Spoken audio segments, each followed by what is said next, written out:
glimmer of magic in the darkest night. The sword is drawn for the endless fight. The forces of evil never rest, but we are ready to put them to the test. We are the masters of the universe.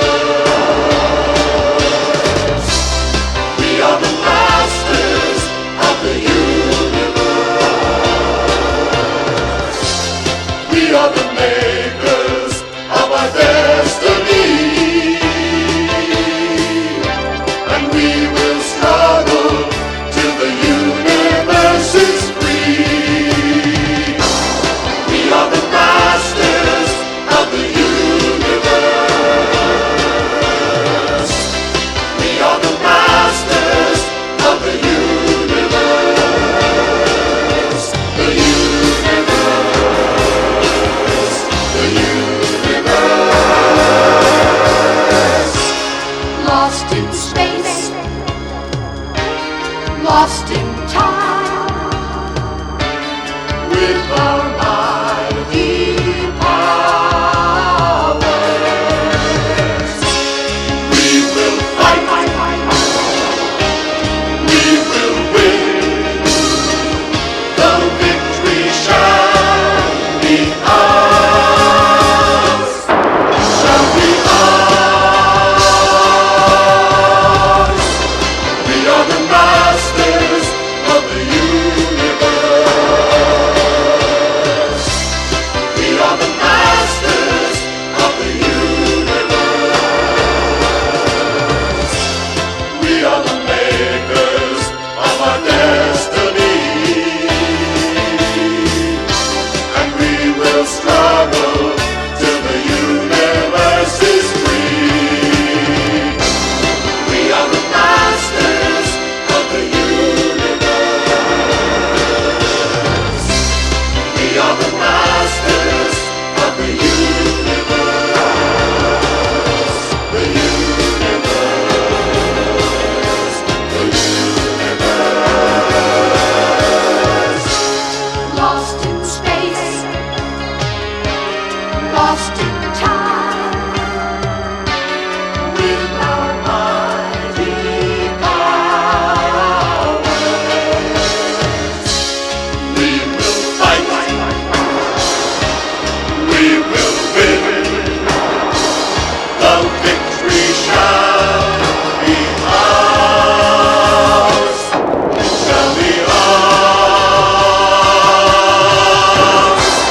We are the masters of the universe.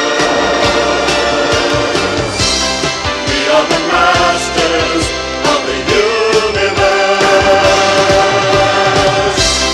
We are the masters of the universe.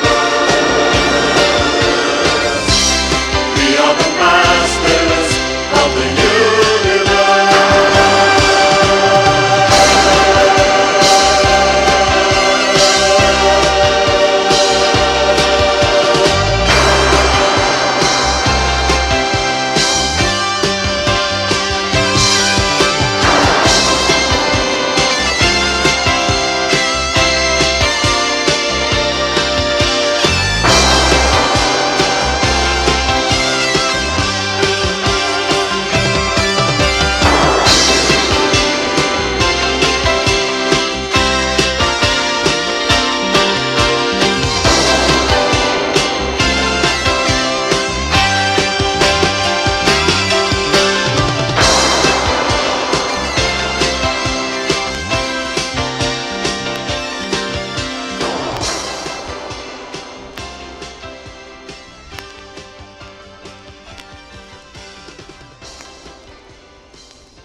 Far in the deepest reaches of space, hidden from view by the swirling gases of 1 trillion solar systems, lies a world beyond all imagining.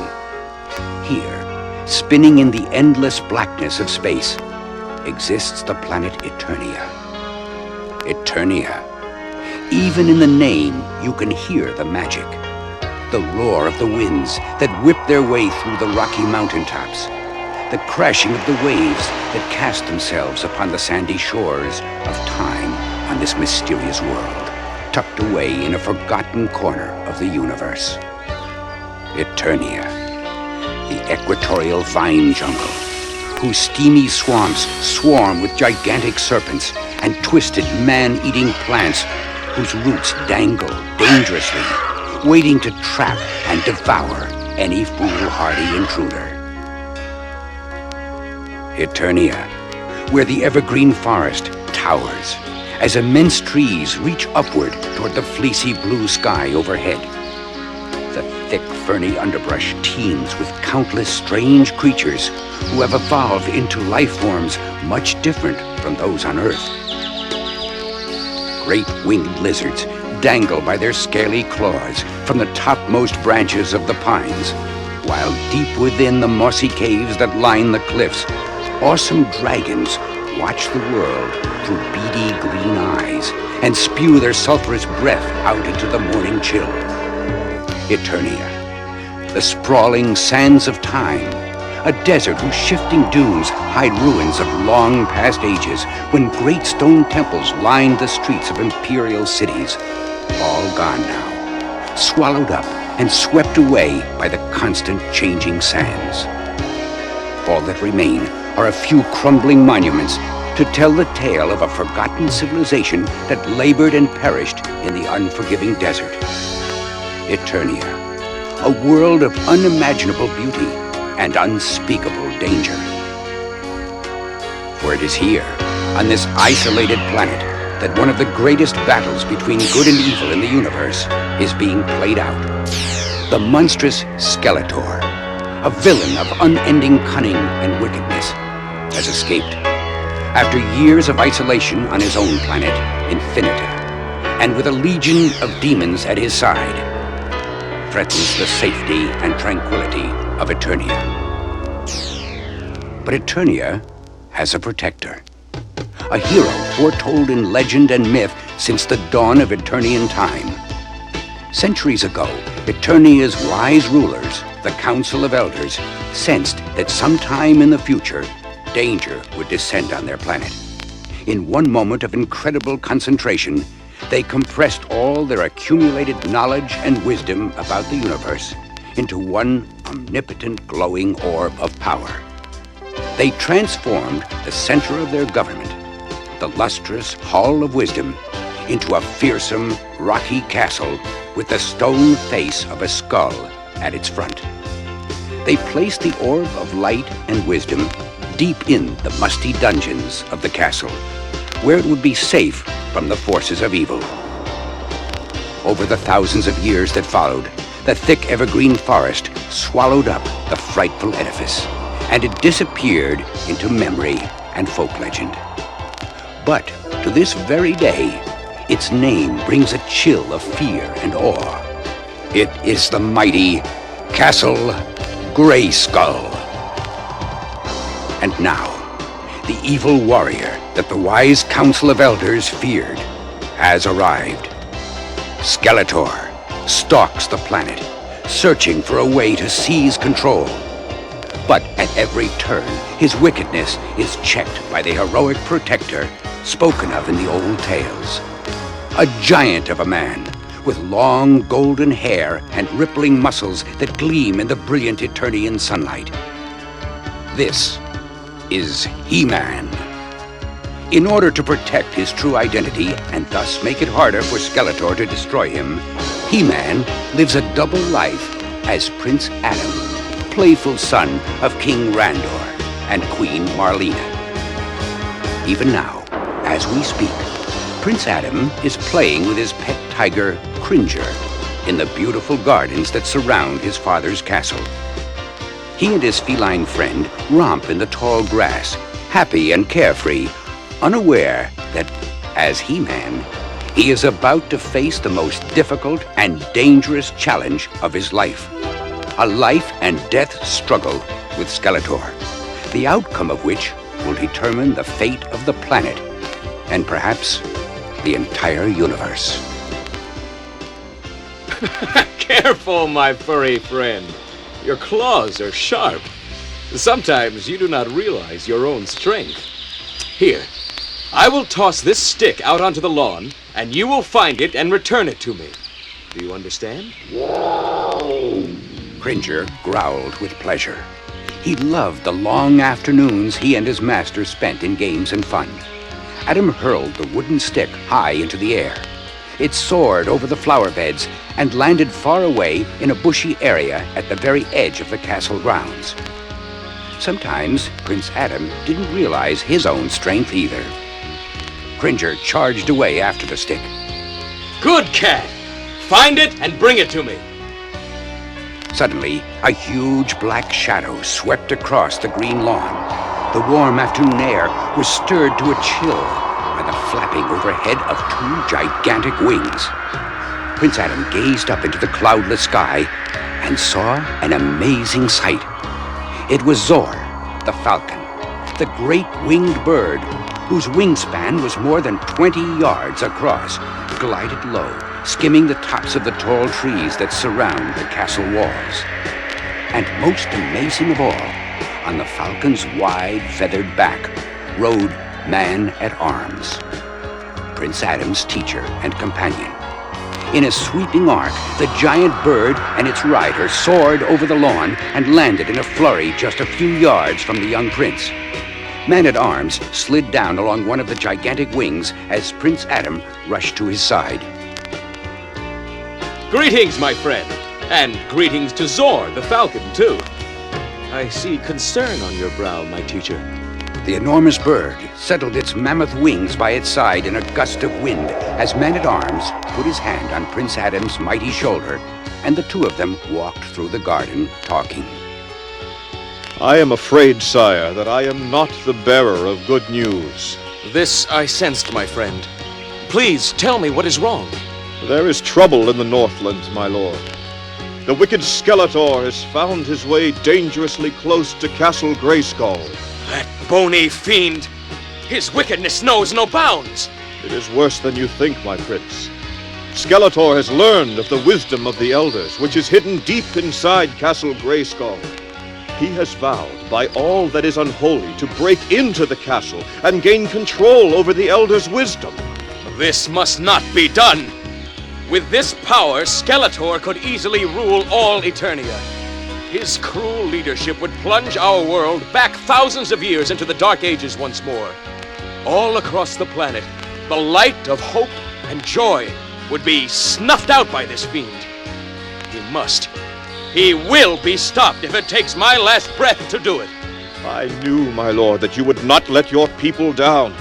The fate of the planet rests on the outcome of this battle.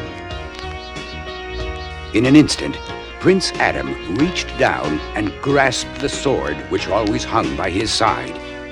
He seized it in his strong hand and lifted it high overhead. It gleamed in the afternoon sun. This was the Sword of Power, given to him by the sorceress, protector of Castle Grayskull. With this mighty weapon, Prince Adam could transform himself and his pet tiger Cringer into He-Man and Battle Cat, his armored mount. I am ready to do my duty to defend this planet. Skeletor will perish! Then, in a booming voice that echoed off the castle walls and out into the forest, Prince Adam shouted the magic words that would cause his amazing transformation. By the power of Castle Grayskull! By the power of Castle Grayskull! The earth shook underfoot, and black clouds swept across the Eternian sky, darkening the sun. Overhead, the heavens opened up, and down through the inky clouds flashed a brilliant bolt of white light. In a split second, it crashed onto the very tip of the Sword of Power like a bolt of lightning. A shower of blue sparks flew upward toward the heavens. Even the gods watched on in amazement as in a blinding moment, the molecules of Prince Adam's body danced and swirled in a kaleidoscopic pattern of energy and change. Moments later, as the blue smoke cleared, Prince Adam was gone. In his place, muscles poised for action, stood He-Man. By his side stood Battle Cat. The power of Castle Grayskull had transformed Cringer into a fierce animal, a huge cat with green and yellow stripes and gigantic sharp claws and fangs. He-Man leaped up onto the enormous cat's broad, muscular back, and with a shout, the two brave fighters charged off into the forest toward Castle Grayskull. Meanwhile, on a rocky bluff overlooking Castle Grayskull, Skeletor and his wicked followers, Evelyn, Beastman, and Triclops, gazed down at the view below. It was dusk, and the setting Eternian sun cast strange, twisted shadows as its last remaining rays filtered down through the ancient pines. Far below Skeletor and his friends rested Castle Grayskull. In the dim half-light of sunset, the castle glowed with an eerie green light that seemed to radiate from within the moss-covered stone walls. The eye-like windows of the skull-faced castle stared out menacingly, as if to warn any would-be intruders to stay far away. A shroud of swirling fog was settling over the castle now.